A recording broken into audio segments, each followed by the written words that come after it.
Hey guys, Youngblood with you, and CIG released the first Q&A session for the Drake Vulture. I'm not sure if we're going to get a second one or not at this point, considering it was so long to get this one. But they did go through and answer some of the community questions that were voted on, so we're going to cover those right here. Now, most of these questions, or at least the majority of them, were about the cargo space, because it only has 12 SCU of cargo, and that feels very low, especially when you compare it to some other ships. When they were asked about the Vulture only having 12 SCU compared to another entry-level ship like the Prospector that has 128 SCU, it brought up the questions about the profit differences there. And they went on to say that the Prospector has 128 because of the spare saddlebags it can carry, but it can't carry them all full at the same time. And it's currently only at 32 SCU, or 8 per bag. So the same type of mechanic could work for salvage or mining, but you need another ship to kind of help you with that that process. You know, whatever you are producing, you could technically offload it. So, for example, you could maybe have a Vulture focus on doing salvage and then offload those goods into another ship to hold or go sell while you're doing your work. They had a question there as well in regards to how the Vulture's backside almost looks like it would fit right through the kind of air shield on the front of the Caterpillar, and would you be able to just then offload the materials? And they said, yeah, that should probably work. It wasn't necessarily designed that way, but there shouldn't really be anything stopping you there. And I think that type of mechanic is going to apply across a lot of different gameplays, whether it be salvage or mining, or even something like exploration, and you just find goods and you don't want to keep it on your ship. You shouldn't necessarily have to land your ship, get off, walk off the ship, put it on the other ship. You can probably find creative ways to do that.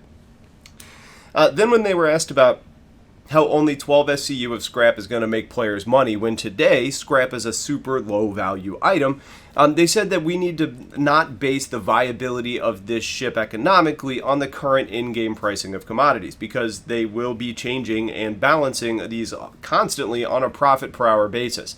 At the end of the day, if the Prospector proves to be too good of an earner, or the Vulture is just too low on that scale, they're going to make the adjustments that are necessary.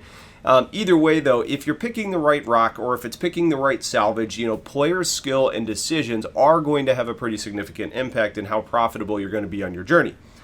Another question about the 12 SCU was just for cargo, if that 12 SCU was just for cargo, and if you had, other space that was dedicated for what you were salvaging.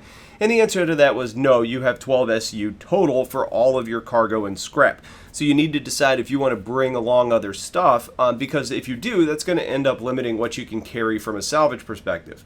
Now, you could technically put items anywhere in the ship to increase capacity, like we know it is possible.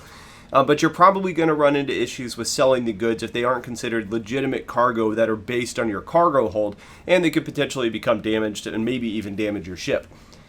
They were also asking why a ship that can carry so little cargo is provided living space instead of more cargo space, when it could have just kind of served more as like a day trip ship as opposed to a long haul, I'm going to be out for a long time.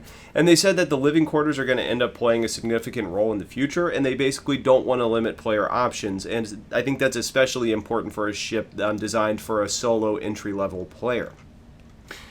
Sort of transitioning from cargo to salvage gameplay and decision making, they were asked if 12 SCU is capable of holding about 12 medium power plants.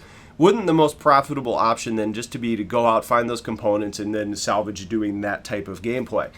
And they've reminded everybody that they're going to play with the profitability model to come up with what works best, and that the components are going to be there, and sure, they could technically be valuable, but most of them are going to be fairly worn, and the more they are, the harder they're going to be to sell, as opposed to like scrap and metals, which should be very easy to sell to places like refineries and factories. Speaking of component salvaging, the answer to the question of why use a Vulture for salvage if components are the most valuable piece, and that you have to EVA away from the ship anyway to get them, wouldn't a Freelancer or a Cutlass be a better option?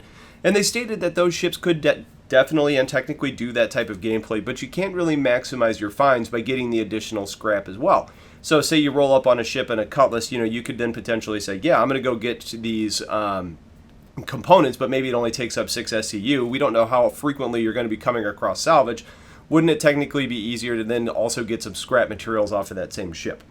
Not to mention that the salvage ships come with specialized scanners like the mining ships have for ore, and this is going to really help the player in finding the best items and making the most money. Speaking of EVA, they confirmed that each Vulture will be sold with a cutting and welding multi-tool, as well as salvage charges that are basically going to aid you in your efforts when you do EVA to do your work. I'm sure these are going to be items that you could keep in a cutlass if you did want to be able to do this, if you happen across a ship that had something you wanted, but it is something that you're going to get by default if you have a Vulture. And we'll go ahead and wrap up with some of the more random questions they answered, starting with if there's any Vtol thrusters on the ship, to which they confirmed there will be 2 in the front, and the rear main thrusters will probably be able to act in this manner as well, but they're going to find a way to make the Vtol functionality easy on the ship. When asked if there was any risk to salvage, similar to like overcharging and mining, they said definitely, and that there's going to be skill associated with the mechanic. However, they didn't really give any details on what makes it dangerous or what makes it skill-based, which makes me think that it's still currently being developed and they haven't finished up the gameplay design. And then finally they asked about the Vulture's initial vote, where it was described as a ship focusing on components more than scrap, and now it seems to focus more on scrap with components as a bonus. Why change that? And they said it was apparent during the designing of the ship that it was going to limit the players' options in the ship as a whole, and they wanted a more well-rounded entry-level salvage ship to provide to players, which I think is a good decision.